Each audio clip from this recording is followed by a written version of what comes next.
Hello students, we are back with solution of JEE Advanced 2025 physics का solution हम देखें। Overall इस paper के अगर बारे में हम इस बार के पेपर के बारे में करें तो ये मॉडरेट टाइप का क्वेश्चन है। ऑब्वियसली जैसा कि आईआईटी के क्वेश्चनों की खासियत होती है कि कुछ इजी होते हैं, कुछ डिफ़िकल्ट होते हैं, कुछ मॉडरेट होते हैं, तो इस बार भी वही पैटर्न इन्होंने फॉलो किया है। कुछ क्वेश्चन लेंथी हैं, कुछ क्वेश्चन मॉडरेट हैं, तो इन क्वेश्चनों को कैसे अप्रोच करना है ये हमें देखना है। इन क्वेश्चनों को अगर हम अप्रोच करें तो एक सोच डेवलप होगी जिससे कि हम फ्यूचर में जो भी एस्पिरेंट है, जेई के एस्पिरेंट, वो अपने एग्ज़ाम को क्रैक कर सकते हैं। तो सॉल्यूशन देखने के साथ साथ हर क्वेश्चन के कुछ एनालिसिस भी दी हुई है कि ओवरऑल क्वेश्चन कैसा है, उसको भी देख के समझो कि ओवरऑल प्रिपरेशन कैसे करना है। तो late us see how the solution goes. Now let us see the solutions of paper 2। तो सबसे पहले क्वेश्चन क्या है देखिए।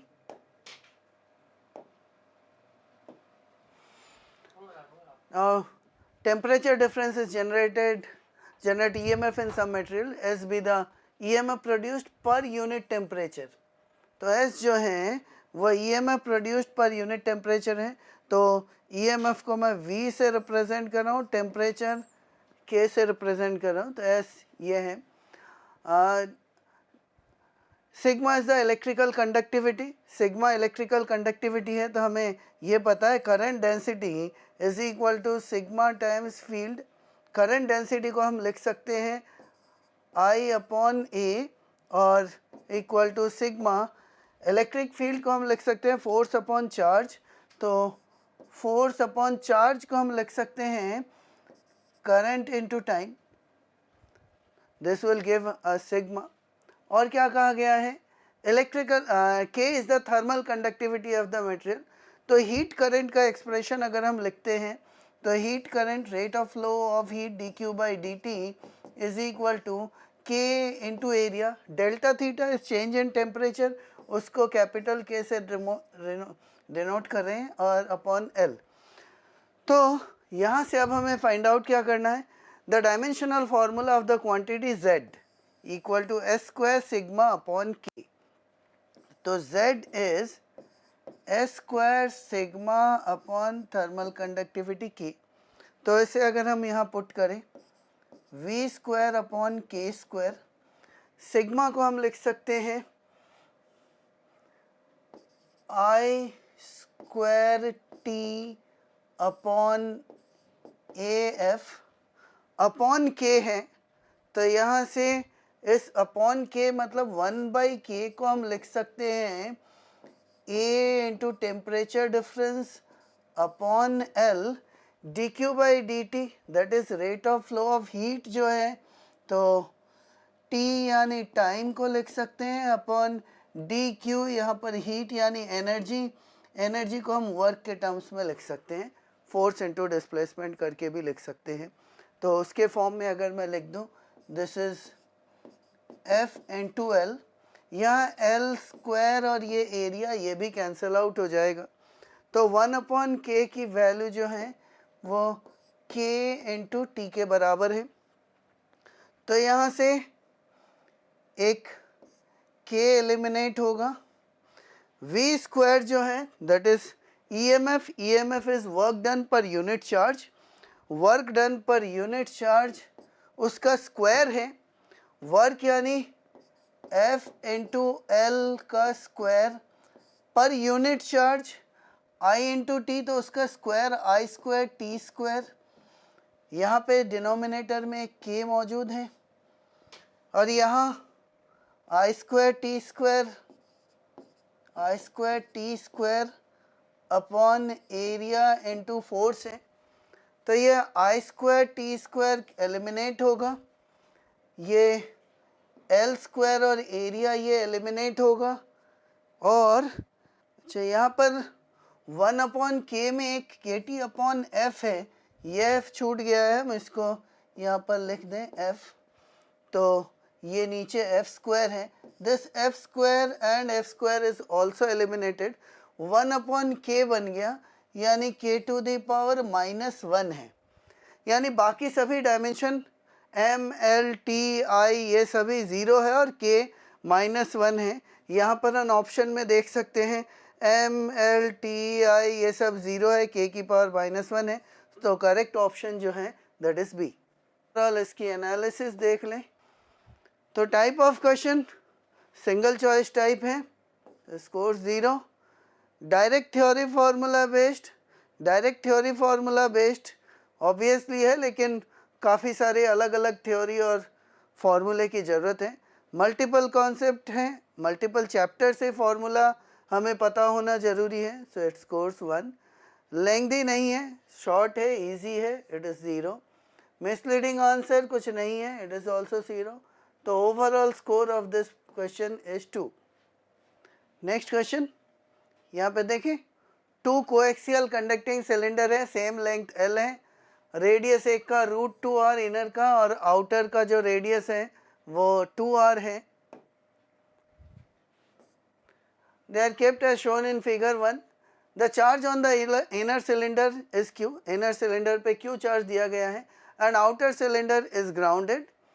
The annular region between the cylinders is filled with the material of dielectric constant K dielectric constant का material यहाँ fill किया गया है। Consider an imaginary plane of the same length L, जो सिलेंडर की लेंथ है उसी लेंथ का एक इमेजिनरी प्लेन है at a distance r from the common axis. इन दोनों की जो कॉमन एक्सिस है, अगर टॉप व्यू उसका लें तो उससे r डिस्टेंस पर ये प्लेन एग्जिस्ट कर रहा है। This plane is parallel to the axis of the cylinders. The cross-sectional view of this arrangement is shown in figure 2. Ignoring edge effect, the flux of the electric field through the plane is. तो यहाँ पर से जो flux pass करेगा वो ये जो inner cylinder का चार्ज है उसी की वजह से पास करेगा। तो इनर सिलेंडर कहाँ से कहाँ तक ये स्प्रेड कर रहा है, पहले तो हम ये देख लें। तो यहाँ से मैं अगर एक लाइन ड्रॉ करूँ, इनर सिलेंडर की वजह से जो फ्लक्स इससे पास करेगा वो इस रीजन से पास करेगा और इस रीजन से पास करेगा, क्योंकि यहाँ इसके अंदर कैविटी के अंदर कोई चार्ज नहीं है तो उसकी वजह से कोई फ्लक्स नहीं होगा। जो भी फ्लक्स होगा इस पे जो चार्ज है उसकी वजह से होगा। तो यहाँ पर ये डिस्टेंस r है, ये √2r है, so this distance is also r, और दिस एंगल जो है ये 45 डिग्री है। इसी तरह से अगर मैं यहाँ के सरफेस की बात करूँ तो ये r है, ये 2r है, तो ये जो एंगल बनेगा दैट इज 60 डिग्री। यानी इस रीजन से जो भी फील्ड होगी वो 45 से 60 के अंदर, यानी उसकी वजह से जो फ्लक्स लाइंस जाएगी वो फाइंड आउट करना है। और इसी तरह से इस लोअर साइड में भी होगा। तो एक साइड के लिए हम कैलकुलेट करेंगे, यहाँ इस रीजन से जो फ्लक्स पास कर रहा है और उसको डबल कर देंगे, that will give us the total flux. तो यहाँ पर अब मैं फिगर को अगले पेज में देख लूँ, यहाँ से हम थीटा एंगल पर डी थीटा एक एलिमेंट ले, थीटा एंगल पर डी थीटा एलिमेंट ले, इसकी हाइट y और इसके dy मान लें। इस रीजन में कुछ फील्ड होगी, यहाँ इस सिलेंडर की वजह से, Q चार्ज के सिलेंडर की वजह से ये फील्ड कुछ E होगी। यहाँ पर इस एलिमेंटल कुछ एरिया का एरिया वेक्टर ds इधर होगा, इनके बीच में भी कुछ एंगल होगा थीटा। तो मैं इसके थ्रू फ्लक्स लिखूँ d phi is equal to E D S cos theta. तो E की वैल्यू, इसके लिए हम एक्सिस पर एक चार्ज वायर मान सकते हैं, तो 2k लैम्डा बाई r ये फील्ड होगी यहाँ पर, into area vector. Area vector क्या होगा, यहाँ पर ये जो ओवरऑल ये स्ट्रिप यहाँ पर बनी है L लेंथ की और dy इसकी थिकनेस है, तो L dy ये एरिया वेक्टर है और इनके बीच में एंगल जो है वो थीटा है। So this is equal to 2k lambda by r L dy cos theta. यहाँ पर अब नेक्स्ट हमें जो वैल्यूज़ चाहिए वो इस ट्रायंगल से हम देखें, ये डिस्टेंस r है, तो y इज इक्वल टू है r tan थीटा, तो dy is equal to r sec square theta D theta है। स्मॉल r और कैपिटल R में जो रिलेशन है that is R cos theta is equal to R, या हम लिख सकते हैं small R is equal to capital R sec theta. तो इन सबको इस एक्सप्रेशन में अगर मैं पुट कर देता हूँ तो 2k lambda by R sec theta into L D Y, L D Y अपना जो है that is R sec square D theta, R sec square theta D theta, and we have cos theta, cos theta. तो यहाँ से sec theta cos theta sec square theta eliminate हो गया, R भी eliminate हो गया।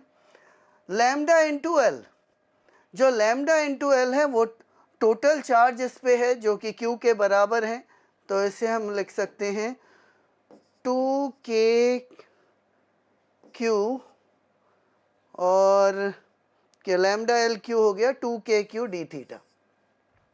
ठीक है, तो यहाँ से डी फाई की जो वैल्यू हो गई है, k की भी वैल्यू रख दूँ 2q by k is 4 pi epsilon epsilon not, क्योंकि डाइलेक्ट्रिक मीडियम है तो उसकी रिलेटिव परमिटिविटी भी दी हुई है डी थीटा।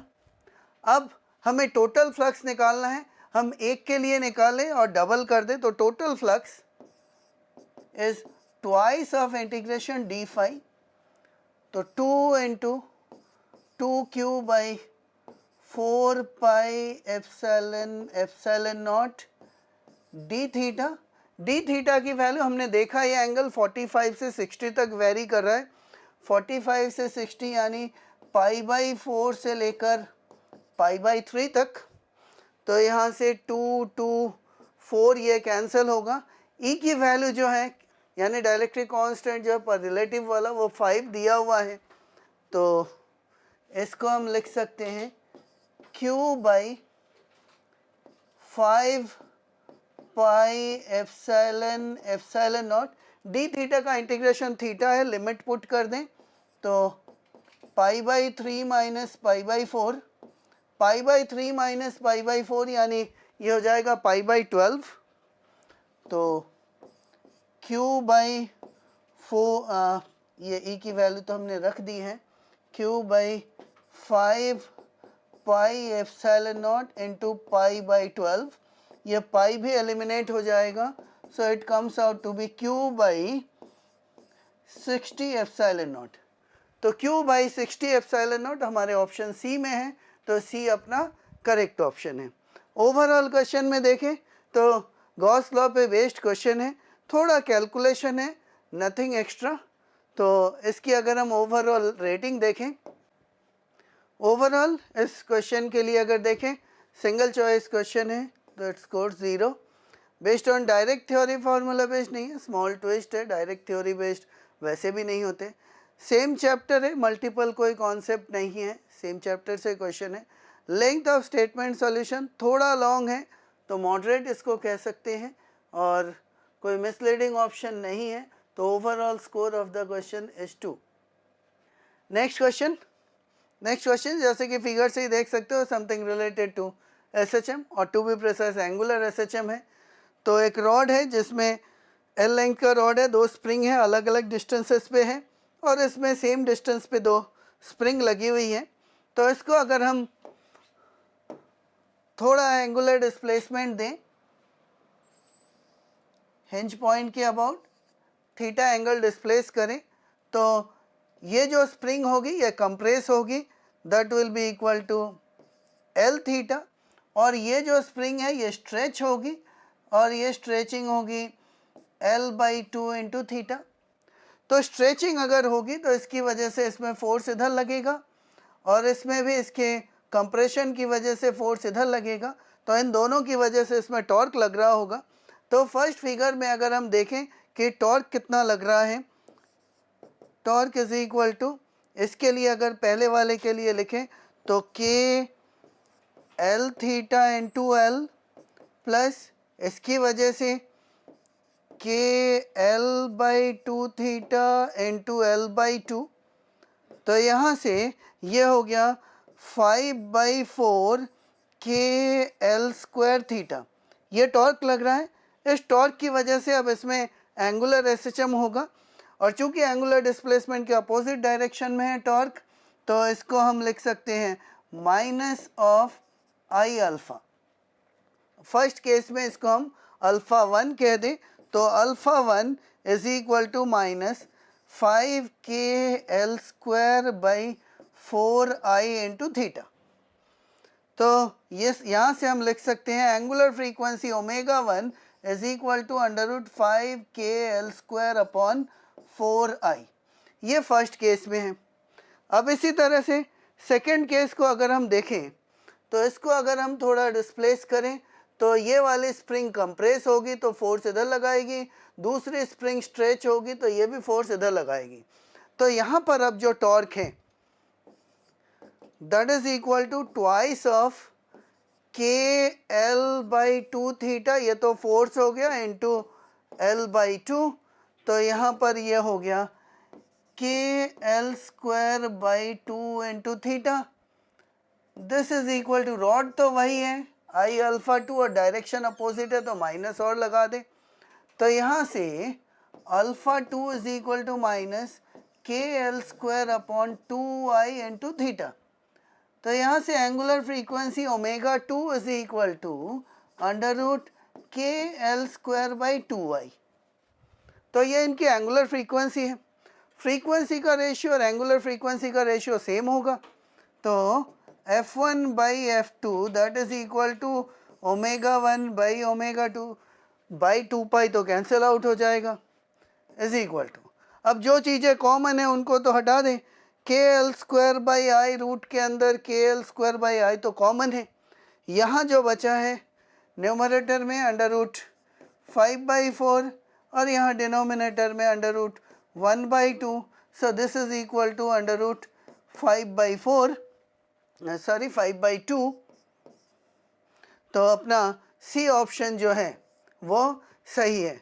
तो ओवरऑल क्वेश्चन को देखें, एसएचएम से रिलेटेड क्वेश्चन है और एंगुलर एसएचएम से रिलेटेड क्वेश्चन है। बस दो फिगर में दो सिचुएशन का रेशियो फाइंड आउट करने का है, not very difficult, moderate question कह सकते हैं। तो ओवरऑल अगर इस क्वेश्चन की अगर हम रेटिंग दें तो सिंगल चॉइस टाइप क्वेश्चन है, score 0, direct theory formula based नहीं है, स्कोर्स 1, सेम चैप्टर का क्वेश्चन है, कोई डिफरेंट चैप्टर नहीं है, थोड़ा मॉडरेट टाइप का क्वेश्चन है, स्कोर्स 1, कोई मिसलीडिंग ऑप्शन नहीं है, तो overall score of the question is 2। Now let us see next question. Consider a star of mass m2 kg revolving in a circular orbit around another star of mass m1। तो m1 मास के star के about m2 मास का star revolve कर रहा है, जहाँ पर m1 is much larger than m2, तो सेंटर ऑफ मास को हम m1 पर ही मान सकते हैं। तो m2 मास जो है वो r रेडियस के सर्कल में अब रिवॉल्व कर रहा है, ठीक है। और यहाँ पर यह कहा गया है the heavier star slowly acquires mass from the lighter star at a constant rate gamma kg per second. तो यहाँ से ये जो हेवियर स्टार है ये इससे मास को सक कर रहा है, जिससे कि इस m2 का मास में कंसिडरेबल चेंज हो रहा है और इस ये गामा के रेट से अब्जॉर्ब कर रहा है। पर चूंकि m1 का मास बहुत ज़्यादा है, इसकी मास में मेजर चेंज नहीं होगा, लेकिन लाइटर के पास मास वैसे ही कम है और इससे मास निकल रहा है, तो इसमें appreciable change होगा। In this transfer process there is no other loss of mass if the separation between the centers of the stars is r, then the relative rate of change 1/r dr/dt is given by, ये कितना होगा ये पता करना है। तो यहाँ पर चूंकि ये मास स्टक करा, इन दोनों के बीच में जो फोर्स है वो सेंट्रल फोर्स है, तो सेंट्रल फोर्स की वजह से इस पर कोई टॉर्क नहीं लगेगा, और चूंकि कोई टॉर्क नहीं लगेगा तो एंगुलर मोमेंटम जो है वो कंजर्व रहेगा। तो सबसे पहले तो इस पे जो सेंट्रीपिटल फोर्स की वजह से ये रिवॉल्व कर रहा है, मान लें इसकी एंगुलर स्पीड जो है m2 स्टार की वो ओमेगा है, तो हम लिखें m2 omega square r is equal to g m1 m2 upon r square. तो ये m2 एलिमिनेट करें तो यहाँ से हम लिख सकते हैं g is equal to, sorry omega को फाइंड आउट करना, omega is equal to under root g m1 by R cube, ये इसकी एंगुलर फ्रीक्वेंसी है। अब एंगुलर मोमेंटम जो है L is equal to m2 omega R square, M V R है, v is equal to R omega है, तो m2 omega R square, omega की वैल्यू अगर पुट कर दें m2 root G m1 by R cube n2 r, तो इसको हम लिख सकते हैं m2 root G m1 by R, R square है तो ये r टू द पावर 4 अंदर जाएगा, तो ये r जो है ये अपना न्यूमरेटर में आएगा। अब चूंकि एंगुलर मोमेंटम कंजर्व है, g भी वेरी नहीं कर रहा है, m1 में भी चेंज अप्रिशिएबल नहीं है, तो इस इक्वेशन को लॉग लेके अगर हम डिफरेंशिएट कर दें तो इस एक्सप्रेशन को हम लिख सकते हैं dl upon l is equal to dm2 upon m plus half, पहले मैं सबको लिख ले रहा हूँ उसके बाद रिमूव करूँगा, dg upon g plus half dm1 upon m1 plus half dr upon r। तो यहाँ पर एंगुलर मोमेंटम जो है वो कांस्टेंट है, तो ये क्वांटिटी ज़ीरो हो गई। यूनिवर्सल ग्रेविटेशनल कांस्टेंट ये भी कांस्टेंट है, ये ज़ीरो हो गई। हमने कहा कि जो सेंट्रल स्टार है उसका मास बहुत हेवी है, तो मास में उसमें कोई अप्रिशिएबल चेंज नहीं है, तो this quantity will also be zero. यहाँ पर ये m2 है, तो यहाँ से हम लिख सकते हैं half dr by r is equal to minus dm2 by m2, तो इसे हम लिख सकते हैं dr by r dt is equal to minus 2 dm2 by m2 dt। अब dm2 बाई dt ये मास का लॉस हो रहा है, अगर इसके मास के लॉस की अगर हम बात करें तो that quantity comes out to be negative, negative और नेगेटिव में पॉजिटिव में हो जाना चाहिए।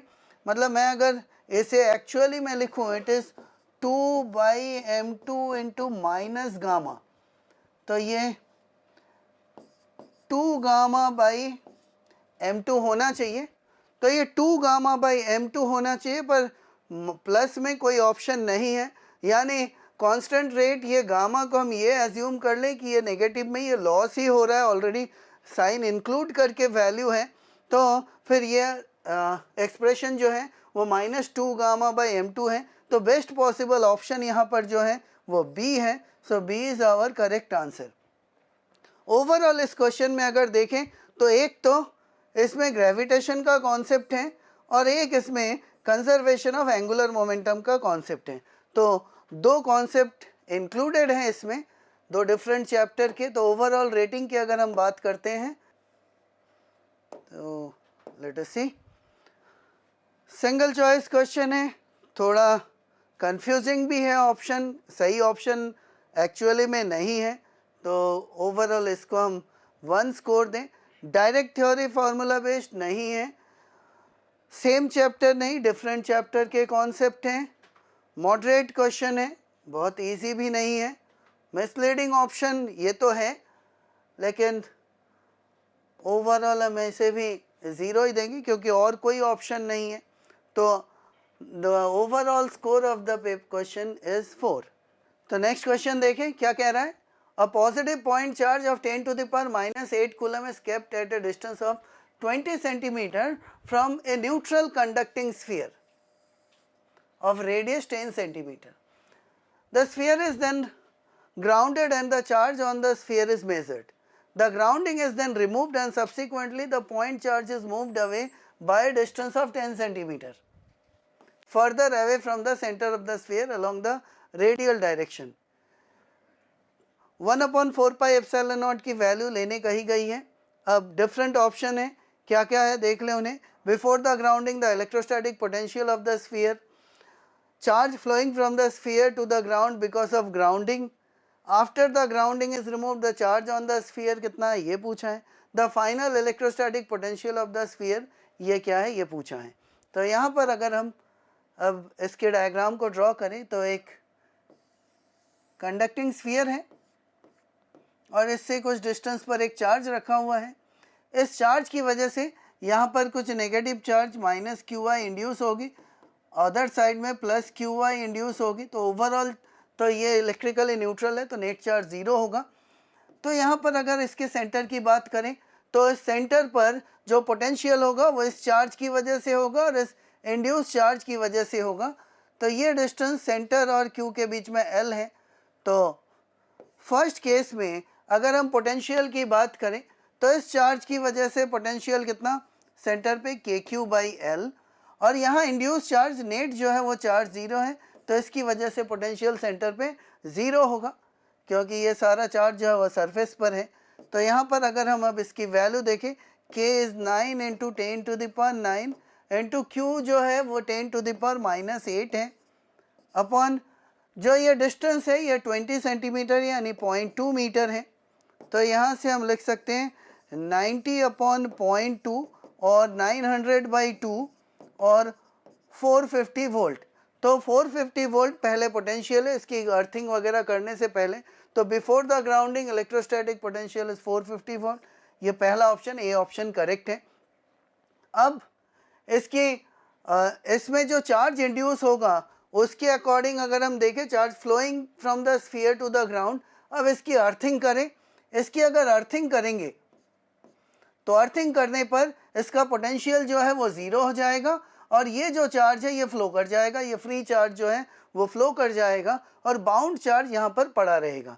तो अब अगर हम potential zero is equal to लिखें तो अब इस क्यू की वजह से होगा और इस इंड्यूस चार्ज की वजह से होगा, तो के Q by L plus minus के क्यू आई बाई आर। तो यहाँ से के को एलिमिनेट करें तो यहाँ से इंड्यूस चार्ज जो है that is equal to R by L into Q. R by L into Q, R इसका 10 सेंटीमीटर है और लेंथ जो डिस्टेंस है वो 20 सेंटीमीटर है, तो that is equal to Q by 2। Q पहले था 10 टू द पावर -8, तो 10 to the power -8/2 that is equal to 5 into 10 to the power -9 coulomb. तो 5 into 10 to the power -9 coulomb, हमने ऑलरेडी इसको क्या माना है, नेगेटिव चार्ज हमने मान ही लिया है, यानी जो इंड्यूस चार्ज है वो नेगेटिव है और -5 that is 5 into 10 to the power -9 coulomb है। तो पॉजिटिव चार्ज कितना फ्लो किया है that is 5 into 10 to the power -9, तो यानी बी ऑप्शन भी अपना सही है। After the grounding is removed charge on the sphere, अब ग्राउंडिंग इसकी हटा दी तो यही नेगेटिव चार्ज जो है इस पूरे में स्प्रेड कर जाएगा, यानी -5 इंटू 10 टू द पावर -9 ये स्प्रेड करेगा, यानी अपना सी ऑप्शन भी सही है। अब क्या कहा है कि इस चार्ज को और 10 सेंटीमीटर दूर लेकर गए हैं और इस पर ग्राउंडिंग नहीं किया जो भी चार्ज हैं, अब इलेक्ट्रोस्टैटिक पोटेंशियल कितना होगा ये पता करना है। तो V2 अब लिखें, it is K Q upon L dash plus K minus Q I by R, ये होगा अब टोटल पोटेंशियल। तो यहाँ पर लिखें 9 into 10 to the power 9 into 10 to the power -8 upon, अब ये डिस्टेंस है 30 सेंटीमीटर हो गई है, 20 थी 10 सेंटीमीटर और दूर लेकर गए हैं, minus 9 into 10 to the power 9 into 5 into 10 to the power -9 upon radius 10 centimetre that is 0.1। तो यहाँ से 9 और 8 ये हो गया 90/0.3, 90/0.3 यानी 900/3 that is equal to 300 minus यहाँ पर +9 -9 चला गया, 5 into 9 45 into 10 450 that is equal to -150 volt. तो बाद में जो पोटेंशियल है वो -150 वोल्ट है, 300 वोल्ट नहीं है, तो ये डी ऑप्शन जो है गलत है, यानी ए बी सी ये तीन ऑप्शन यहाँ पर सही है। ओवरऑल क्वेश्चन देखें तो कंडक्टर का कॉन्सेप्ट है, ग्राउंडिंग का कॉन्सेप्ट है, इस चार्ज की वजह से और इंड्यूस चार्ज की वजह से जो पोटेंशियल है वो कैलकुलेट करना है। तो ओवरऑल अगर हम इसकी स्कोरिंग देखें तो मल्टीपल चॉइस क्वेश्चन है, तो it itself which is score 2। Direct theory formula based नहीं है, स्कोर इज 1। सेम चैप्टर है, कॉन्सेप्ट भी सेम ही लग रहा है, तो ओवरऑल स्कोर 0 है। इसको मॉडरेट क्वेश्चन कह सकते हैं, स्कोर्स 1, कोई मिसलीडिंग ऑप्शन नहीं है। तो ओवरऑल स्कोर इस क्वेश्चन का है 4।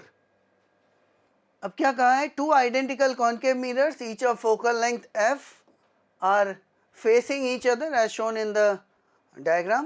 The focal length f is much larger than size of the mirrors. A glass slab of thickness t and refractive index n0 is kept equidistant from the mirrors and perpendicular to their common principal axis.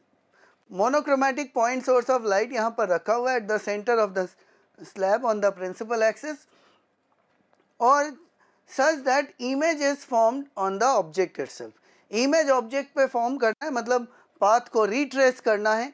Path को retrace करना है तो ये point effectively जो है या तो इस मिरर का फोकस हो या सेंटर ऑफ कर्वेचर हो, यानी 2 पॉसिबिलिटी हैं। इफेक्टिव ये वाला जो डिस्टेंस है वो f या 2f के बराबर होना चाहिए। तो इन मिरर्स के बीच में सेपरेशन मान लें l है, तो ये जो डिस्टेंस है that is l minus T by 2 और इसका हाफ पोर्शन अगर लें इफेक्टिवली ये हो जाएगा t बाई 2n0। तो ये जो डिस्टेंस है ये पॉइंट या तो f होनी चाहिए या 2f होनी चाहिए, तभी लाइट अपने पाथ को रिट्रेस करेगी और इमेज ऑब्जेक्ट पर बनेगा। तो मैं यहाँ से लिख सकता हूँ l minus T by 2 plus T by 2n0 is equal to either f और 2f। 2 पॉसिबिलिटी है, तो इसको मैं थोड़ा रीअरेंज करके लिखूं तो l plus 1 by n0 minus 1t is equal to twice of either f और 2f।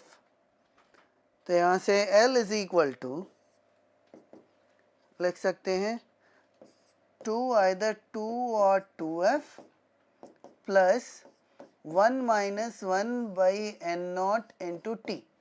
तो l की 2 पॉसिबल वैल्यूज़ हैं। l की एक वैल्यू हो सकती है ये f है 2f plus 1 minus 1 by n0 into T और 4f plus 1 minus 1 by n0 into T. तो ये 2 पॉसिबिलिटी हो सकती है मिरर के बीच में सेपरेशन के लिए, जिससे कि इमेज ऑब्जेक्ट पर बने, फाइनल इमेज ऑब्जेक्ट पर बने। तो यहाँ पर हम देख सकते हैं 4f 1 minus 1 by n0 T पहला ऑप्शन सही है, दूसरा 2f 1 minus 1 by n0 T ये भी सही है, तीसरा ऑप्शन ऐसा नहीं है ये गलत है, चौथा ऑप्शन भी नहीं है ये भी गलत है। तो ए और बी ये दोनों ऑप्शन सही हैं। ओवरऑल अगर अब हम इस क्वेश्चन की रेटिंग दें तो मल्टीपल चॉइस क्वेश्चन है, it scores 2। Direct formula theory based नहीं है, स्कोर्स 1। सेम चैप्टर का कॉन्सेप्ट है, डिफरेंट चैप्टर के कॉन्सेप्ट नहीं है। क्वेश्चन शॉर्ट है, बहुत लेंथी नहीं है, स्कोर्स 0। मिसलीडिंग ऑप्शन कुछ नहीं है, तो ओवरऑल इस क्वेश्चन का स्कोर है 3। नेक्स्ट क्वेश्चन में देखें 2 कॉन्फ़िगरेशन है जहाँ पर 6 प्लेट्स हैं, उन पर चार्ज डेंसिटी मेंशन की हुई है, इनके बीच के रीजन को भी मेंशन किया हुआ है फर्स्ट और सेकंड केस में। अब क्या कह रहे हैं कि कंसेक्यूटिव शीट्स के बीच में सेपरेशन जो है वो 1 माइक्रोमीटर है, वेरियस रीजन्स यहाँ पर इनमें सिग्मा की जो वैल्यू है वो 9 माइक्रोकूलम पर मीटर स्क्वायर है। तो स्टेटमेंट अब हमें फॉलोइंग स्टेटमेंट क्या करेक्ट है नहीं है ये हमें चेक करना है। तो स्टेटमेंट्स क्या है ये देख लें। In region 4 of the configuration 1 the magnitude of electric field is 0। तो रीजन 4 हम देखें, रीजन 4 यहाँ पर देखें, इस रीजन में इस रीजन के लेफ्ट में देखें नेट चार्ज जो है वो ज़ीरो है, यानी जो भी फील्ड होगी एक दूसरे के अपोजिट डायरेक्शन में होके कैंसिल आउट हो जाएगी। इस रीजन के राइट में भी नेट चार्ज ज़ीरो है, plus sigma not minus sigma not, तो इसकी वजह से भी फील्ड ज़ीरो हो जाएगी। तो यहाँ पर फोर्थ रीजन में अगर मैं कहूँ E4 is equal to zero, यानी अपना पहला ऑप्शन तो सही है, तो ऑप्शन ए इज करेक्ट। अब क्या कहा गया है, in region 3 of the configuration 2 the magnitude of electric field is sigma naught by epsilon naught। Reason configuration 2 का रीजन 3 देखना है हमें, तो कन्फिगरेशन 2 का रीजन 3 हम देखें। रीजन 3 देखें तो यहाँ पर ये प्लस सिग्मा माइनस सिग्मा इनकी वजह से ज़ीरो होगा, यहाँ पर minus sigma plus sigma other side में इसकी वजह से भी ज़ीरो होगा। लेकिन इधर देखें इसके लेफ्ट में एक सिग्मा बाई 2 है और राइट में माइनस सिग्मा बाई 2 है, तो इसकी वजह से फील्ड पॉजिटिव चार्ज की वजह से फील्ड इस डायरेक्शन में होगी, इस नेगेटिवली चार्ज प्लेट की वजह से भी फील्ड इस डायरेक्शन में होगी। तो इन दोनों की वजह से नेट फील्ड तो ज़ीरो नहीं है। तो पहले इसकी वजह से लिखें, इसकी वजह से फील्ड है sigma naught by 2 upon 2 epsilon not, इसकी वजह से भी sigma naught by 2 upon 2 epsilon not. तो इन दोनों का अगर हम ऐड अप करते हैं तो it is sigma naught by 2 epsilon naught है। तो sigma naught by 2 epsilon naught reason 3 में फील्ड है, और यहाँ ऑप्शन क्या कह रहा है, ऑप्शन कह रहा है सिग्मा बाई एप्सिलॉन नॉट, यानी ऑप्शन बी गलत है। अब हमें देखना है potential difference between the first and the last sheet of the configuration 1, ये 5 वोल्ट कह रहा है, और potential difference between the first and last sheet of the configuration 2 is 0। तो इन दोनों को अब हमें चेक करना है। तो पहले तो यहाँ पर फर्स्ट और लास्ट के बीच में पोटेंशियल डिफरेंस हम देखें, तो वी एफ लिख दूँ फॉर फर्स्ट, इन डिस्टेंसेस को मैं डी मान लूँ, तो sigma naught by 2 epsilon not common ले लूँ, डी भी कॉमन ले लूँ, तो इनके लिए +1, इसके लिए -2d, इसके लिए +3d, इसके लिए -4d, इसके लिए +5d। तो यहाँ से ये वैल्यू हो गई 5 3 8 +1 9 -6, तो 3 sigma naught D by 2 epsilon not. इसी तरह से लास्ट रीजन के लिए मैं अगर लिखूँ VL, तो ये हो जाएगा sigma naught by 2 epsilon naught D into, इसी तरह से अगर हम कैलकुलेट करें तो this comes out to be -3। तो दोनों को मिला के डिफरेंस जो हो गया डेल्टा V, तो ये 3 और -3 यानी 6 हो गया, 6 बाई 2, तो ये 3 sigma naught D by epsilon not, तो 3 इंटू सिग्मा नॉट है 9 into 10 to the power -6, D जो है that is 1 micrometre, that is 10 to the power 6, by epsilon naught जो है वो 9 इंटू 10 टू द पावर -12 है, तो ये 10 टू द पावर -6 -12 ये कैंसिल हो गया, 9 भी कैंसिल हो गया, तो this is equal to 3 volt. तो फर्स्ट और लास्ट प्लेट के बीच में जो पोटेंशियल डिफरेंस है वो 3 वोल्ट है। तो अब हम ऑप्शन देख लें, तो वो 5 वोल्ट कह रहे हैं, तो जो गलत है, यानी सी ऑप्शन अपना गलत है। इसी तरह से अब हम डी ऑप्शन के लिए देख लें, डी ऑप्शन में क्या कहा है, डी ऑप्शन में कहा potential difference between first and last sheet of the configuration 2 is 0। तो अब अगर हम फर्स्ट रीजन के लिए लिखें वी एफ डैश लिख दूं, तो sigma by 2 epsilon naught into D common ले लूँ, तो दिस इज 1 -2 +3 -4 प्लस यहाँ से आ गया 5/2, तो यहाँ से ये हो गया 4 2 6, और यहाँ 3 + 1 4, तो -2 5 -2 1/2 बचा, और तो ये हो गया sigma D by 4 epsilon not इसी तरह से लास्ट वाले का आ जाएगा वी एल डैश, वो आ जाएगा minus sigma D by 4 epsilon not, तो डेल्टा वी डैश हो जाएगा sigma D by 2 epsilon not. तो sigma D by 2 epsilon nought की कुछ वैल्यू है और वो ज़ीरो नहीं है, so this is not equal to zero. तो ये चूँकि ज़ीरो नहीं है तो हमारा जो डी ऑप्शन है इसमें ज़ीरो कह रहा है, तो ये गलत है। तो ए ऑप्शन, इसमें सिर्फ एक ही ऑप्शन सही है, बाकी तीनों ऑप्शन गलत हैं।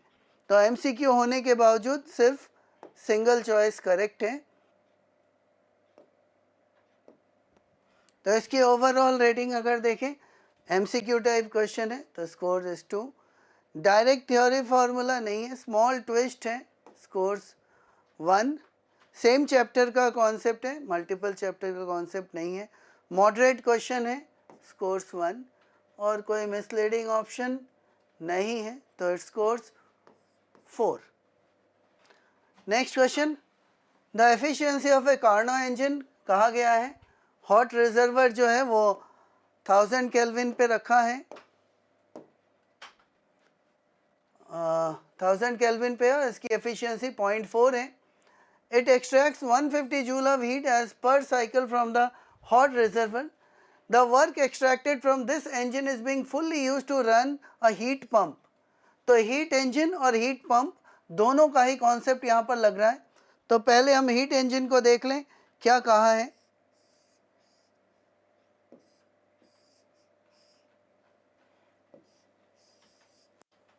तो पहले इंजन की बात कर लूँ। यहाँ पर सोर्स जो है वो 1000 केल्विन पे है, एफिशिएंसी इसकी 0.4 है और ये 150 जूल ऑफ हीट एक्सट्रैक्ट कर रहा है, 150 जूल एक्सट्रैक्ट कर रहा है। तो कुछ वर्क करेगा, वर्क कितना करेगा, एफिशिएंसी दी हुई है इसकी 0.4, तो 0.4 into 150 that is equal to 60 joule. 60 joule ये वर्क कर रहा है। इसके सिंक का temperature, work extracted from Carnot engine in one cycle is 60 joule, ये पहला ऑप्शन सही है। Temperature of the cold reservoir, यानी सिंक का टेम्परेचर यहाँ पर फाइंड आउट करना है, तो हमें पता है कि efficiency eta that is 0.4 is equal to 1 minus T lower upon T higher. तो यहाँ से T lower is 0.6 times T higher. तो हायर टेम्परेचर 1000 केल्विन है, तो ये हो जाएगा 600 केल्विन। तो सिंक का टेम्परेचर 600 केल्विन है, यानी अपना बी ऑप्शन जो है ये भी सही है। Temperature of the cold reservoir of the heat pump, अब ये कितना है फाइंड आउट करना है। और heat supplied to the hot reservoir in the heat of the heat pump in one cycle is 540 joule. अब अपने पास हीट पंप है,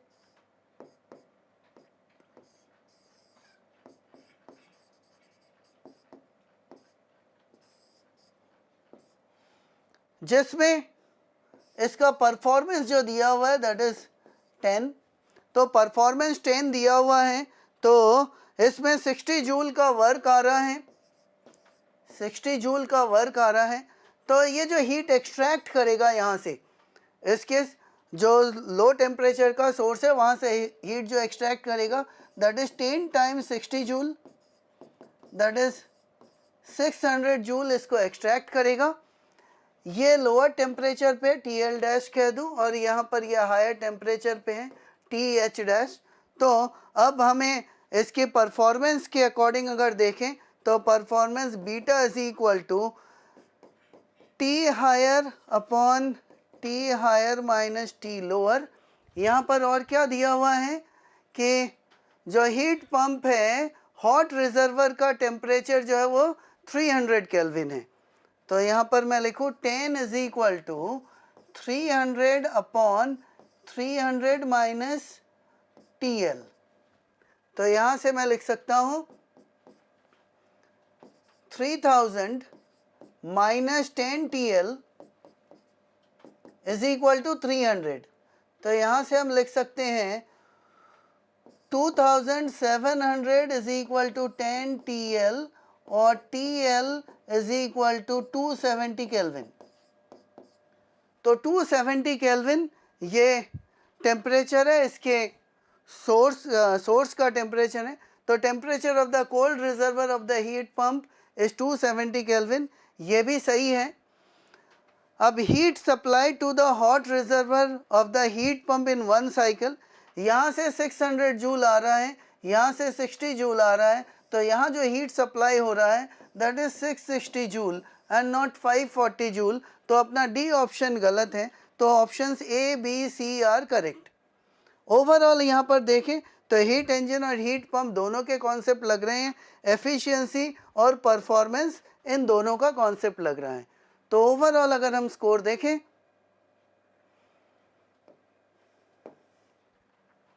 तो एमसीक्यू टाइप क्वेश्चन है, scores 2, direct theory formula based नहीं है, स्मॉल ट्विस्ट है, सेम चैप्टर के multiple concept है, स्कोर 1, क्वेश्चन मॉडरेट है, नॉट वेरी टफ, और कोई मिसलीडिंग ऑप्शन यहाँ पर नहीं है।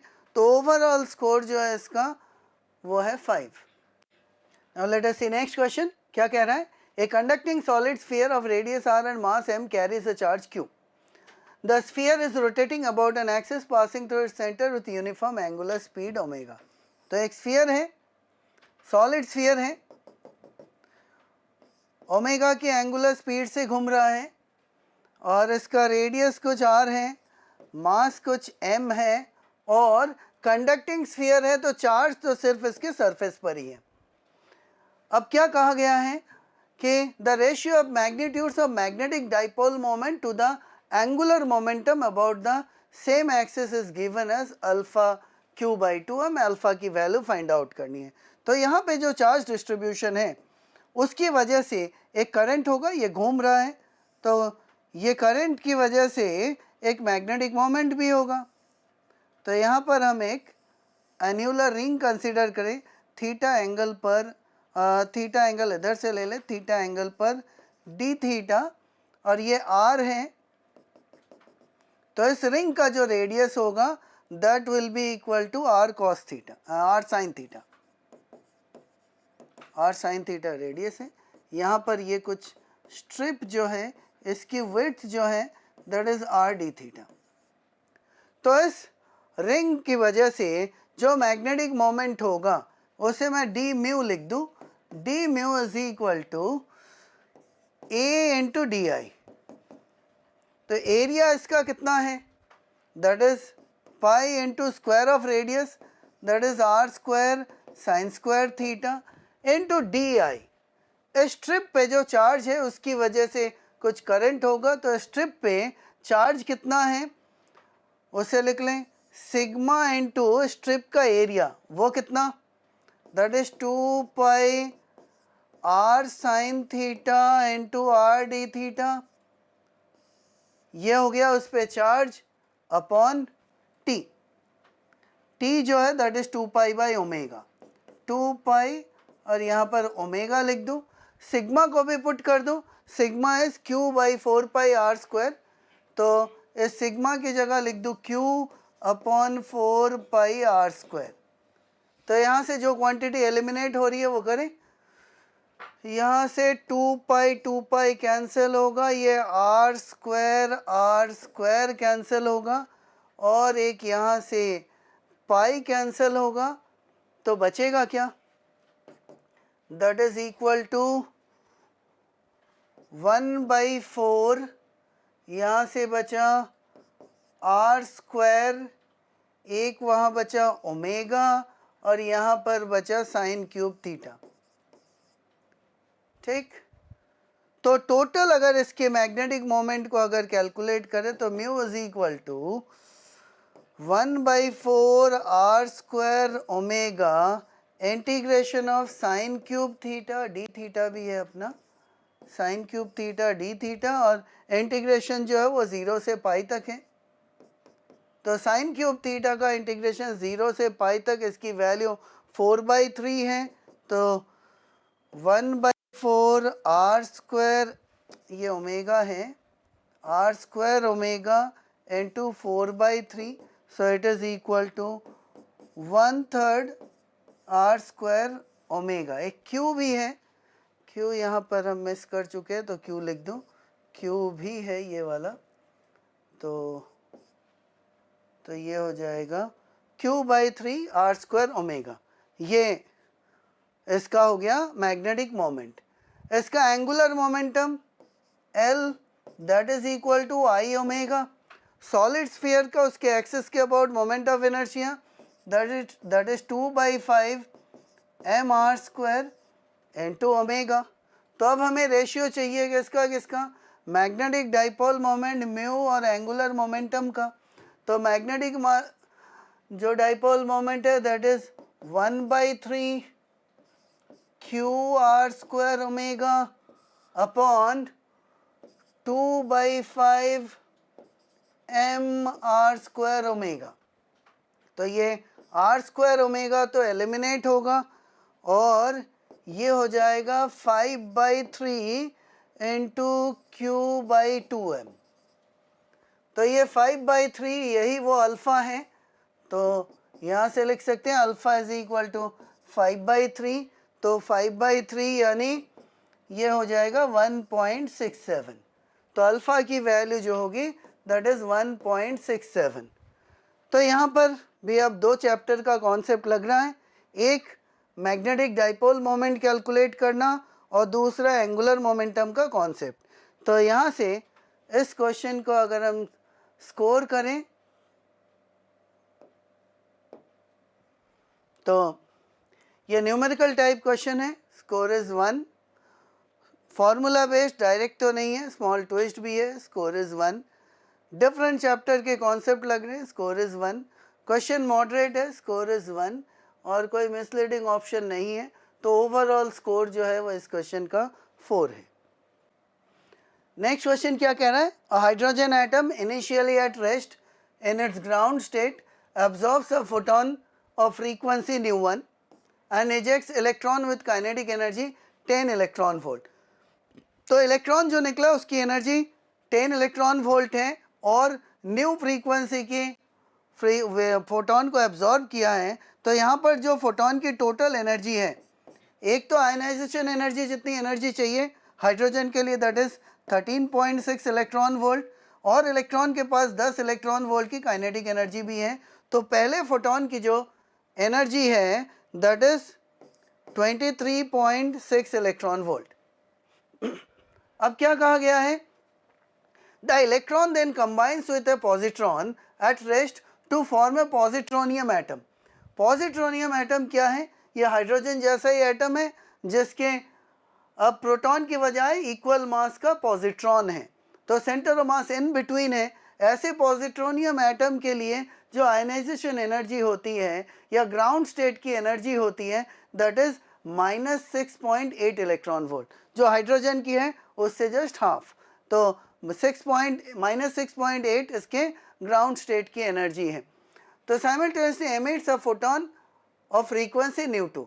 Center of mass of the resulting positronium atom moves with a kinetic energy 5 electron volt. तो उसके पास 5 इलेक्ट्रॉन वोल्ट एनर्जी से वो पॉजिट्रोनियम एटम मूव कर रहा है, यानी उसके पास भी कुछ काइनेटिक एनर्जी है।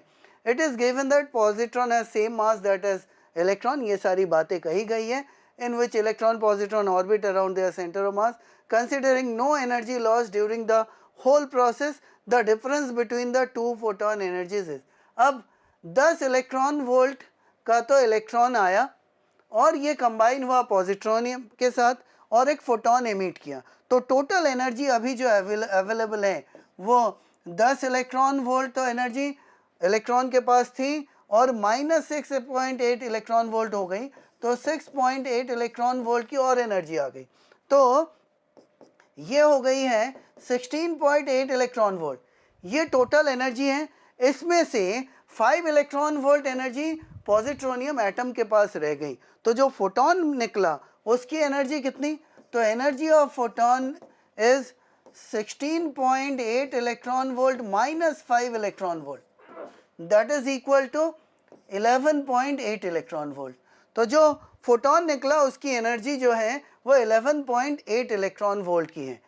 अब क्या कहा गया है, the difference between two photon energies. तो पहले फोटोन की एनर्जी 23.6 इलेक्ट्रॉन वोल्ट है, दूसरे फोटोन की एनर्जी 11.8 इलेक्ट्रॉन वोल्ट है। तो एनर्जी का difference delta E that is 23.6 minus 11.8 electron volt and this is equal to 11.8 electron volt. So the answer is 11.8. तो ओवरऑल अगर इस क्वेश्चन में देखें तो एक तो जो फोटो इलेक्ट्रिक इफेक्ट का कॉन्सेप्ट है वो लग रहा है, दूसरा जो है वो positronium atom, bore atom like atom का कॉन्सेप्ट है। तो दो चैप्टर के कॉन्सेप्ट हैं। तो ओवरऑल इसकी रेटिंग देखें तो न्यूमेरिकल टाइप क्वेश्चन है, स्कोर्स 1, फॉर्मूला बेस्ड नहीं है, स्मॉल ट्विस्ट जरूर है, दो अलग अलग चीज़ों को लगाना है, एडिशन सब्ट्रैक्शन में ही इशू आएगा। सेम चैप्टर के कॉन्सेप्ट नहीं है, दो डिफरेंट चैप्टर के कॉन्सेप्ट हैं।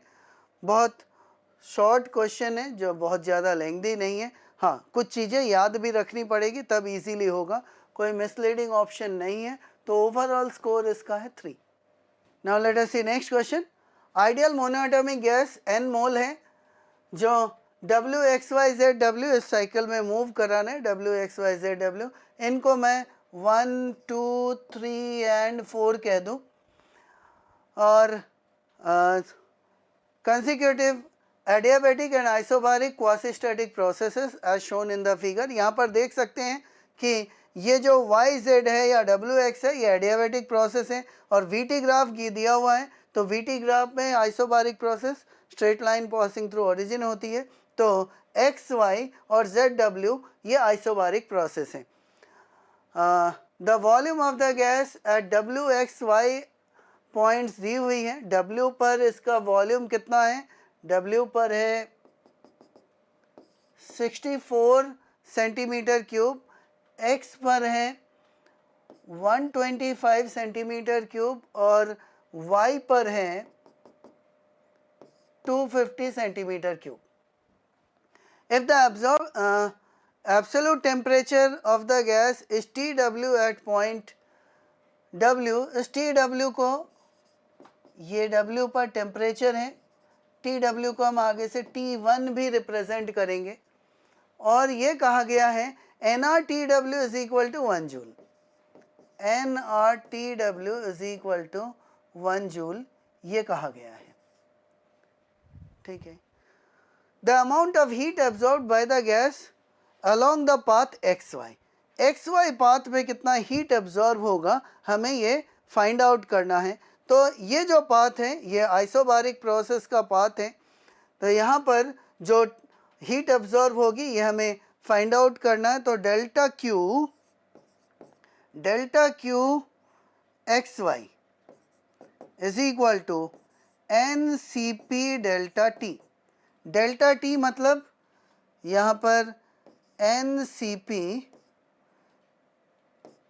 T3 माइनस T2 और CP आइडियल मोनोएटॉमिक गैस है तो 5/2R है और N मोल है, N into 5/2R T3 minus T2। ये डेल्टा Q XY है जो हमें फाइंड आउट करना है। अब हमें क्या क्या गिवन है उसके अकॉर्डिंग देखें। इस प्रोसेस में अगर हम देखें तो हमें ये मालूम है कि PW VW is equal to nRTW, वो 1 जूल दिया हुआ है। ठीक है। और VW भी हमें दिया हुआ है, कितना है वो 64 है। तो हम यूनिट अभी चेंज नहीं कर रहे, इसी यूनिट में रहने दे रहे हैं। तो चलो वैल्यू पुट कर दे, 1 joule upon VW 64 into 10⁻⁻6 metre cube है। तो ये 10⁻6/64 पास्कल ये PW पॉइंट पर प्रेशर है। तो यहाँ पर ये चूँकि अपना प्रोसेस जो है वो एडियाबैटिक प्रोसेस है तो हम ये से लिख सकते हैं PW VW to the power gamma is equal to PX VX to the power gamma. तो यहाँ से मैं लिख सकता हूँ PX is equal to PW into V W upon V X to the power gamma. तो V W upon V X ये कितना हो जाएगा? पी डब्ल्यू हमें पता है 10 टू द पावर 6 अपॉन 64। यहाँ पर वी डब्ल्यू जो है वो 64 और वी एक्स जो है वो 125 है। तो 64 बाई 125 और मोनोएटॉमिक गैस है उसके लिए गामा 5/3। तो 5/3 अगर है तो इसे लिख सकते हैं 10 to the power 6 upon 64 into ये हो जाएगा 4 क्यूब यानी 4 टू द पावर 5 और ये 5 क्यूब यानी 5 टू द पावर 5। तो अब हम वापस इधर आ जाएं, इसे लिखें 5/2 nRT3 माइनस nRT2। तो इसे लिख सकते हैं 5/2 nRT3 मतलब P3V3 माइनस P2V2। अब ये एक्स वाई जो है यानी 2 पर और 3 पर प्रेशर तो बराबर ही है, इसको जो एक्स पर प्रेशर है तो उसको बाहर लिख दें। तो 5/2 Px into V3 minus V2। अब वैल्यूज पुट कर दें, Px हम कैलकुलेट कर चुके हैं तो यहाँ से ये हो जाएगा 5/2 Px जो है that is 10 to the power 6 upon 64 into 4 to the power 5 upon 5 to the power 5। V3 जो है वो 250 into 10 to the power minus 6 है और ये V3 है और V2 जो है वो 125 into 10 to the power minus 6 है। तो यहाँ पर अगर इसे मैं लिख दूँ तो 250 माइनस 125 तो ये हो गया 125 into 10 to the power minus 6। तो यहाँ से 10 to the power plus 6 10 to the power minus 6 eliminate करें। यहाँ पर ये हो गया 5 क्यूब और एक 5 टू द पावर 4 और यहाँ 5 टू द पावर 5 है तो 5 टू द पावर 4 और ये पावर 5 को एलिमिनेट करें। यहाँ पर ये जो क्वांटिटी है ये 4 क्यूब है, ये 4 टू द पावर 5 है तो ये 64, ये 4 टू द पावर 5 तो यहाँ से 4 का क्यूब हो गया तो 4 स्क्वायर बचा तो 4 स्क्वायर यानी 16 और नीचे 5 इंटू 2 10 तो that is equal to 1.6 joule. तो इसका आंसर जो है वो 1.6 है। तो ओवरऑल यहाँ पर देख सकते हैं कि आइसोबारिक और एडियाबेटिक प्रोसेस में वर्क कैलकुलेट करना है या एनर्जी कैलकुलेट करनी है, प्रेशर रिलेशन फाइंड आउट करना है। तो ओवरऑल इसकी अगर हम रेटिंग देखें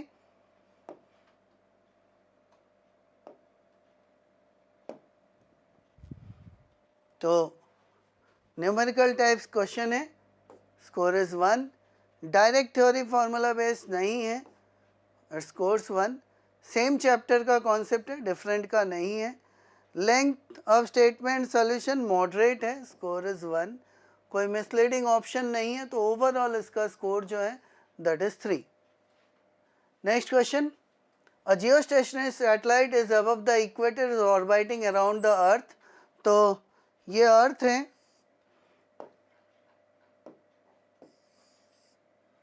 ये मान लें इसका पोलर रीजन है और ये इसका इक्वेटर है। तो इक्वेटोरियल प्लेन में हम पोल से देख रहे हैं, यहाँ पर एक जियो स्टेशनरी सैटेलाइट है और fixed distance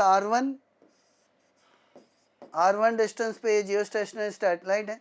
A second satellite is orbiting the equatorial plane in opposite direction to the earth rotation. Earth की रोटेशन मान ले इधर है तो जियो स्टेशनरी सैटेलाइट भी इधर जा रहा है। इसकी एंगुलर स्पीड कुछ मान ले ओमेगा जी है और जो कि अर्थ के एंगुलर स्पीड के बराबर है। और एक सैटेलाइट जो है वो R2 रेडियस पे, R2 जो है वो R1/1.21 है। एक और एक सैटेलाइट है वो भी रिवॉल्व कर रहा है, लेकिन वो जो रिवॉल्व कर रहा है वो अपोजिट डायरेक्शन में रिवॉल्व कर रहा है। तो इसकी एंगुलर स्पीड ओमेगा एस ये अपोजिट डायरेक्शन में है, यानी रिलेटिव एंगुलर स्पीड जो होगी वो omega G plus omega S होगी। The time period of second satellite is as measured from the geostationary satellite is 24/p hours. तो वैल्यू ऑफ p क्या होगी ये हमें पता करना है। तो यहाँ पर ये जो रेडियस है ये इसका r2 है। तो हमें ये पता है कि केपलर लॉ से T square is proportional to R cube, या यहाँ पर लिख सकते हैं omega square is inversely proportional to R cube. तो omega is proportional to R to the power minus 3/2। तो यहाँ पर मैं लिखूँ अगर omega G upon omega S that is equal to under root r2 cube upon r1 cube, और r2/r1 वो कितना है, r2/r1 दैट इज 1/1.21। तो ये 1/1.21 इसका क्यूब है, इसको हम लिख सकते हैं 1/1.1 का क्यूब। ये ओमेगा जी और ओमेगा एस के वैल्यू है। तो अब जितनी देर बाद ये मीट करेंगे यानी 2 पाई रोटेट करेंगे, तो मैं लिखूँ relative angular speed omega G plus omega S into time period अगर टी नॉट कह दूँ, this is equal to 2 pi. तो यहाँ पर अब टी नॉट की वैल्यू अगर लिखें तो T not is equal to 2 pi by omega G plus omega S. तो ओमेगा जी लिखूं, omega G plus omega S किसके बराबर है, that is 1.1 cube omega G. तो इसे लिख सकते हैं 2 पाई बाई 1 प्लस 1.1 का cube into 2 pi by T, जो कि अर्थ के रोटेशन का टाइम पीरियड है, जो जियो स्टेशनरी सैटेलाइट के रोटेशन का टाइम पीरियड है। तो इसे हम लिख सकते हैं T not to be equal to T by 1 plus 1.1 का क्यूब। तो this is T by 1 plus 1.1 का cube is approximately 1.33, that is T by 2.33, और t जो है वो अर्थ के रोटेशन का टाइम पीरियड है, दैट इज 24 आवर्स बाई 2.33। तो यहाँ से हम लिख सकते हैं p की वैल्यू जो है दैट इज 2.33। तो value of p is 2.33। Overall अगर हम ऐसे देखें कि केपलर लॉ से बेस्ड ये क्वेश्चन है और उसमें रिलेटिव एंगुलर स्पीड का कॉन्सेप्ट लग रहा है, तो नॉट वेरी डिफिकल्ट।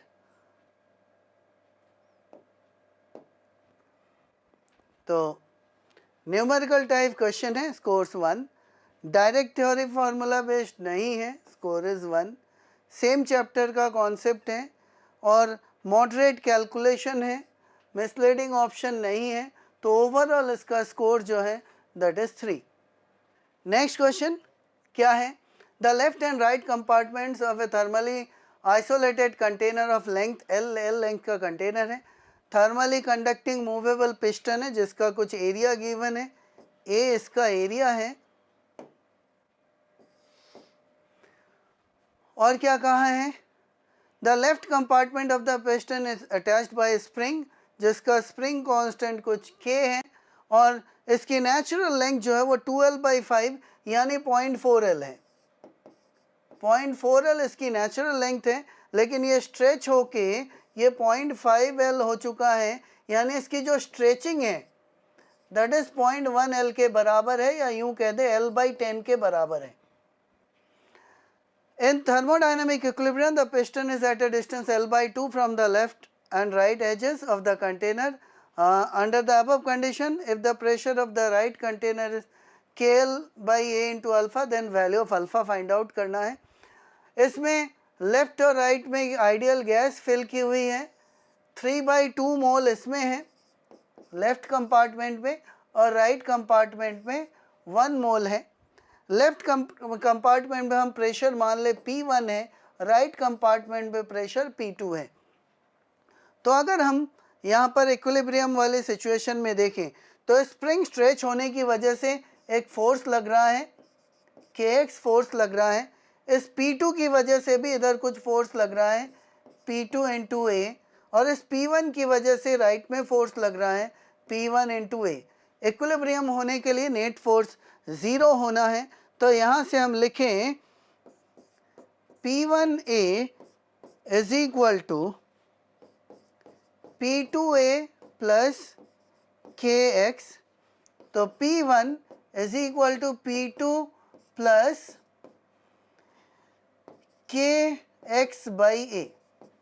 X की वैल्यू जो स्ट्रेचिंग है, एलोंगेशन है, वो तो L/10 है, तो इसे हम लिख दें is equal to P2 plus KL/10A।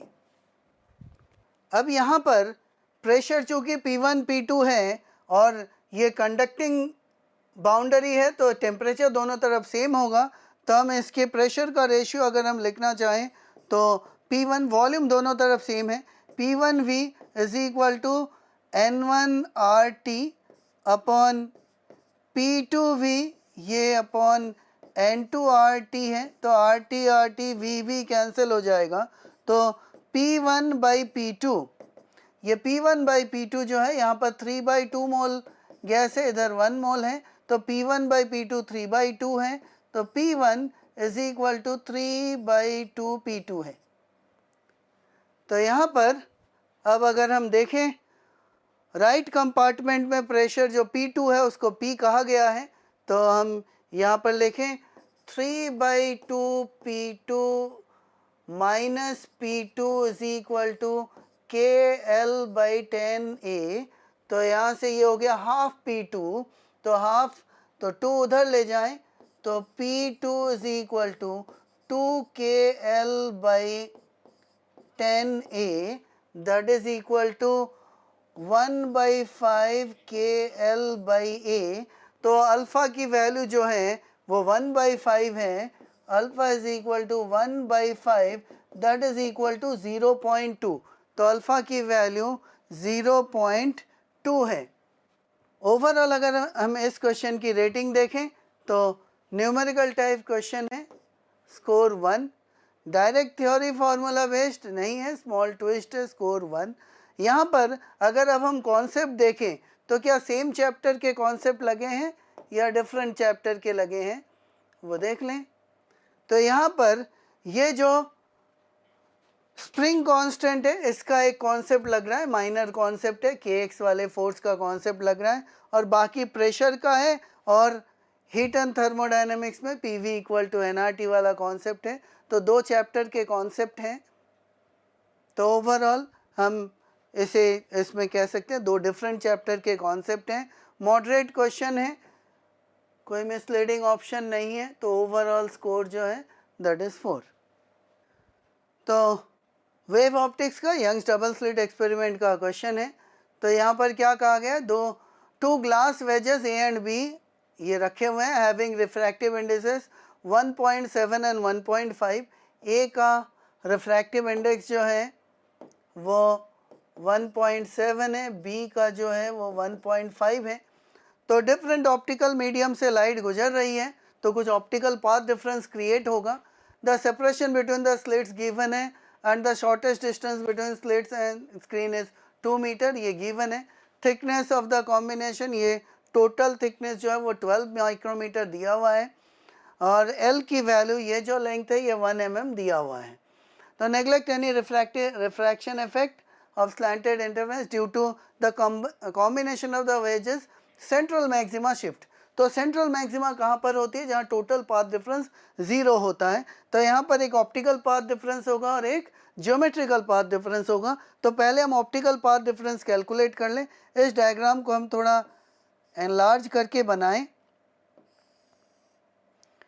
एक लाइट यहाँ से जा रही है, दूसरी यहाँ से जा रही है।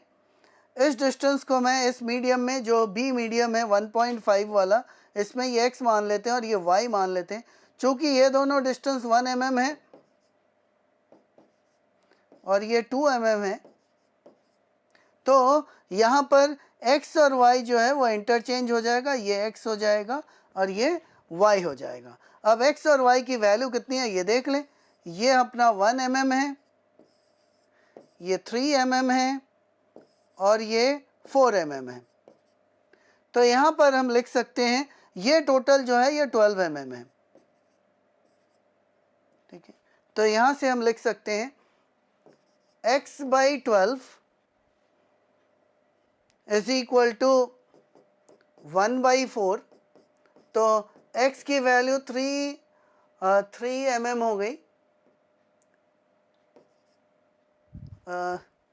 थिकनेस कितनी दी हुई है 12, क्या है वैल्यू 12 माइक्रोमीटर है, तो ये माइक्रोमीटर हो जाएगी 3 माइक्रोमीटर।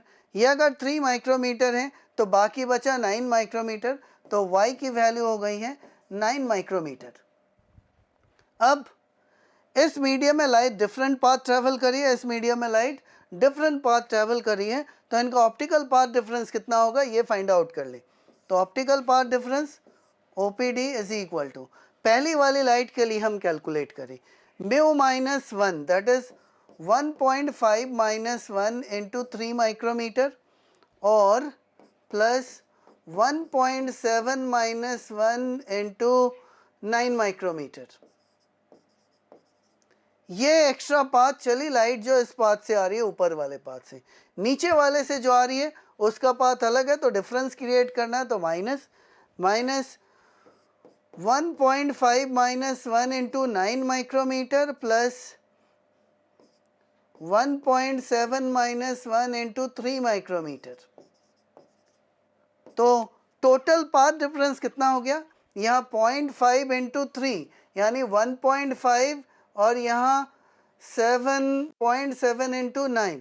अच्छा एक साथ इनको कर ले, तो ये 1.5 minus 1 into 0.5 into 3 minus 0.5 into 9, तो ये हो गया माइनस 0.5 इंटू 6 प्लस ये 0.7 इंटू 9 है, ये 0.7 इंटू 3 है तो माइनस में है, तो ये हो गया 0.7 इंटू 6, तो 6 कॉमन ले ले तो 0.2 इंटू 6 हो गया, that is equal to 1.2 micrometre. तो 1.2 माइक्रोमीटर का ऑप्टिकल पाथ डिफरेंस आया है, यानी ऊपर वाली लाइट 1.2 माइक्रोमीटर पाथ एक्स्ट्रा चल रही है।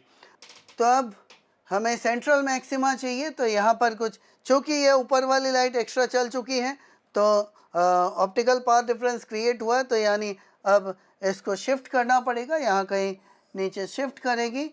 मान ले y शिफ्ट किए, कुछ ज्योमेट्रिकल पाथ डिफरेंस होना पड़ेगा, तो ज्योमेट्रिकल पाथ डिफरेंस को कंपेंसेट करना पड़ेगा ऑप्टिकल पाथ डिफरेंस को, तो y/d is equal to 1.2 micrometer होना पड़ेगा। तो y स्मॉल d जो है वो 2 इंटू 10 टू द पावर -3 है, कैपिटल D जो है वो 2 मीटर है, that is equal to 1.2 into 10 to the power -6 metre है।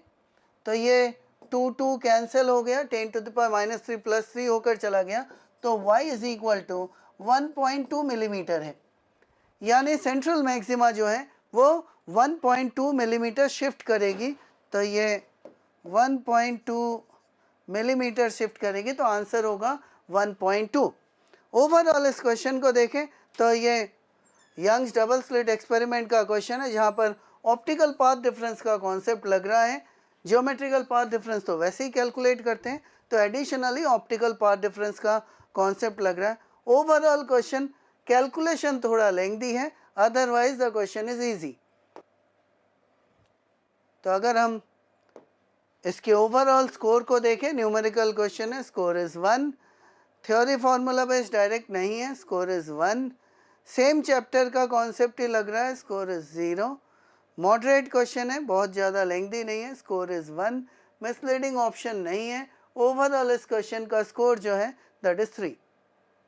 Late us see next question. We have a projectile of mass 200 grams is launched in a viscous medium at an angle of 60 degree with the horizontal with an initial velocity of 270 metre पर second. ये एक viscous drag को experience कर रहा है जो कि -cv के बराबर होता है, c की वैल्यू दी हुई है 0.1 और वेलोसिटी v जो है इंस्टेंटेनियस वेलोसिटी है, ऑब्वियस सी बात है। The projectile hits A vertical wall after 2 second, 2 second के बाद वर्टिकल वॉल को हिट करती है, ई की वैल्यू 2.7 लेने कही गई है। Horizontal distance of the wall from the point of projection. तो एक प्रोजेक्टाइल को प्रोजेक्ट करें जो कि एक वर्टिकल वॉल को हिट करती है।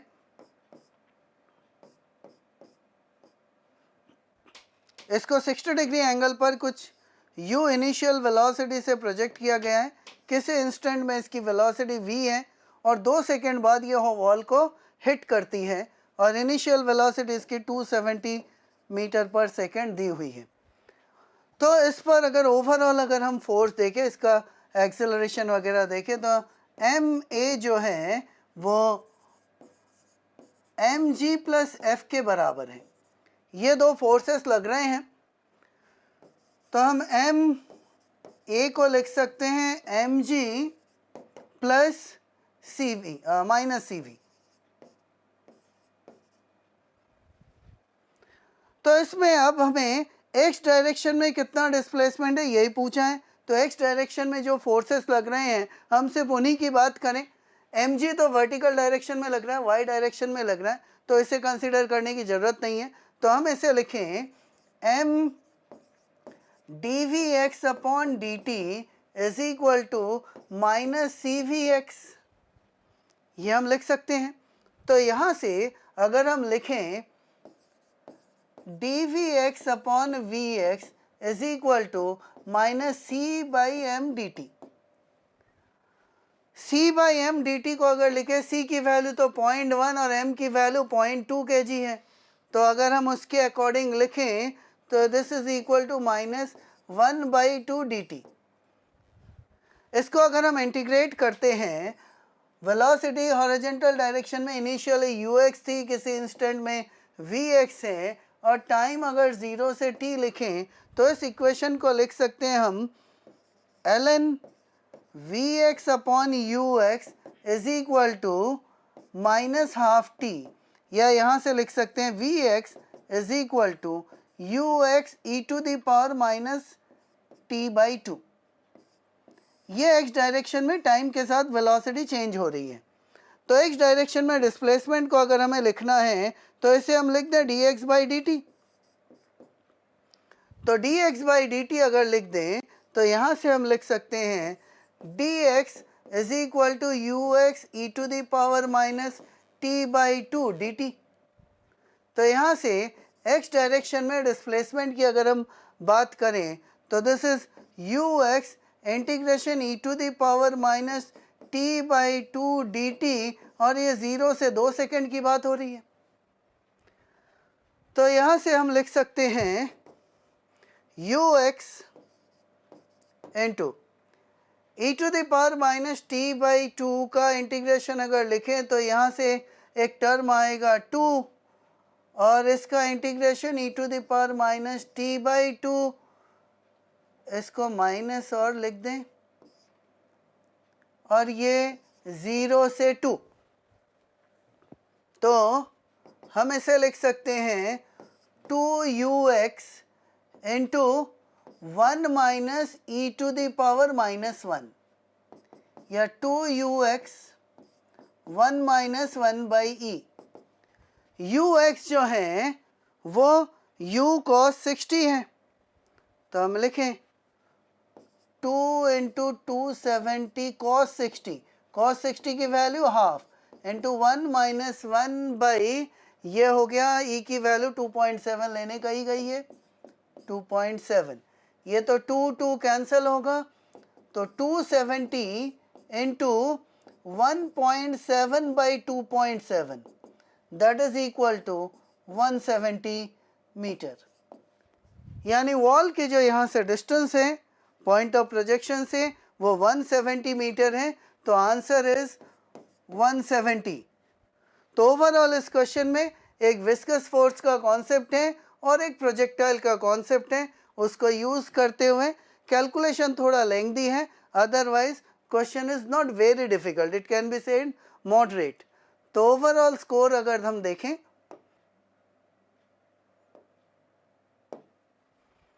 तो ये न्यूमेरिकल क्वेश्चन है, स्कोर 1 है, डायरेक्ट थ्योरी फार्मूला नहीं है, थोड़ा कैलकुलेशन भी है, और सेम चैप्टर का कॉन्सेप्ट है, मल्टीपल कॉन्सेप्ट लग रहा है, स्कोर 1 मॉडरेट क्वेश्चन है, स्कोर इज़ 1, कोई मिसलीडिंग ऑप्शन नहीं है, तो ओवरऑल स्कोर जो है that is 4. Now next question, an audio transmitter T, एक ट्रांसमीटर है और एक रिसीवर है R, R hung vertically from 2 identical massless strings of length 8 metre. इनके कुछ लेंथ गिवन है, एल लिख दें फिलहाल, जो कि 8 मीटर के बराबर है. By a small angular amplitude theta not, cos inverse 0.9 है इसकी एम्पलीट्यूड जो है, एंगुलर एम्पलीट्यूड है. साइमल्टेनियसली रिलीज कर रहे हैं. It's natural frequency of transmitter दिया हुआ है 660 हर्ट्ज. साउंड की स्पीड दी हुई है. मैक्सिमम वेरिएशन इन फ्रीक्वेंसी कितनी होगी, रिसीवर कितना मेजर करेगा ये फाइंड आउट करना है. मैक्सिमम वेरिएशन कब होगा, जब ये अप्रोच कर रहे होंगे तो फ्रीक्वेंसी मैक्सिमम डिटेक्ट होगी, और जब ये रिसीड कर रहे होंगे तब अपेरेंट फ्रीक्वेंसी मिनिमम होगी. तो ये मैक्सिमम और मिनिमम का जो डिफरेंस है वही वो रिकॉर्ड करेगा मैक्सिमम वेरिएशन. तो मान लें ये जब मीन पोजीशन को क्रॉस कर रहे हैं तो मैक्सिमम स्पीड इनकी u है, तो ये u किसके बराबर होगी.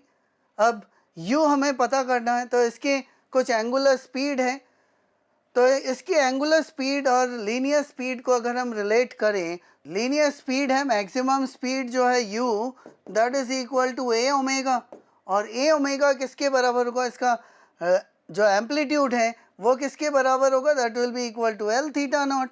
तो l theta not into omega, that is equal to l theta not. Omega की वैल्यू हम लिख सकते हैं under root g by L. So this is equal to theta not root L G के बराबर होगी. अब थीटा नॉट ये कितना है ये हमें फाइंड आउट करना है. तो यहाँ से देख सकते हैं cos theta not is equal to 0.9 है, और कॉस थीटा को अगर हम एक्सपैंड करें तो it is 1 minus theta not square by 2. तो यहाँ से ये जो वैल्यू हो गई theta not square is equal to 0.2, that is 1/5, या थीटा नॉट रेडियन में अगर हम लिखें तो इट इज़ 1/√5. तो यहाँ पर अगर हम u कैलकुलेट करें तो इट इज़ 1/√5. l की वैल्यू दी हुई है 8 इंटू जी की वैल्यू जो है वो 10 है, तो 80/5 दैट इज़ इक्वल टू √16, यानी 4 मीटर पर सेकेंड की स्पीड है. तो ये अप्रोच करेंगे 4 + 4 8 से, और रिसीड भी करेंगे 4 + 4 8 से. तो जब अप्रोच कर रहे हैं तब apparent frequency is equal to, approach के टाइम में v + u upon v - u into frequency, जब ये मैक्सिमम है. जब रिसीड कर रहे हैं तब v - u upon v + u into nu. तो इतनी मैक्सिमम फ्रीक्वेंसी रिकॉर्ड करेगा, इतनी मिनिमम फ्रीक्वेंसी रिकॉर्ड करेगा. तो इसका difference delta nu is equal to v + u upon v - u minus v - u upon v + u into nu. तो देख सकते हैं इसको, ये हो जाएगा v + u का स्क्वायर माइनस v - u का स्क्वायर, तो ये हो जाएगा 4v into you upon v square minus u square into new. देख सकते हैं कि साउंड के स्पीड के कंपैरिजन में ये ऑसिलेटिंग पार्टिकल की स्पीड बहुत कम है, तो u स्क्वायर को हम नेग्लेक्ट कर सकते हैं.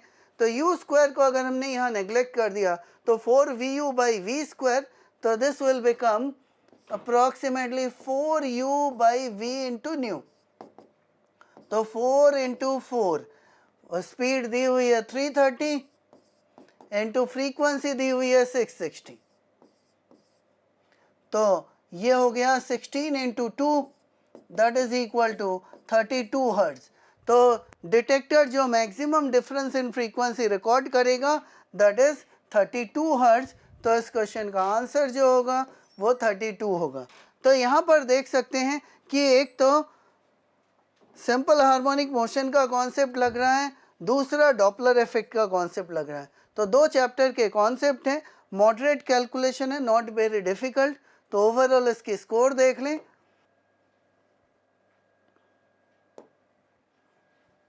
तो न्यूमेरिकल टाइप क्वेश्चन है, scores 1। Direct theory based formula based नहीं है, स्कोर इज 1। दो डिफरेंट चैप्टर के कॉन्सेप्ट लग रहे हैं, मॉडरेट क्वेश्चन है, कोई मिसलीडिंग ऑप्शन नहीं है, तो ओवरऑल इसका स्कोर है 4।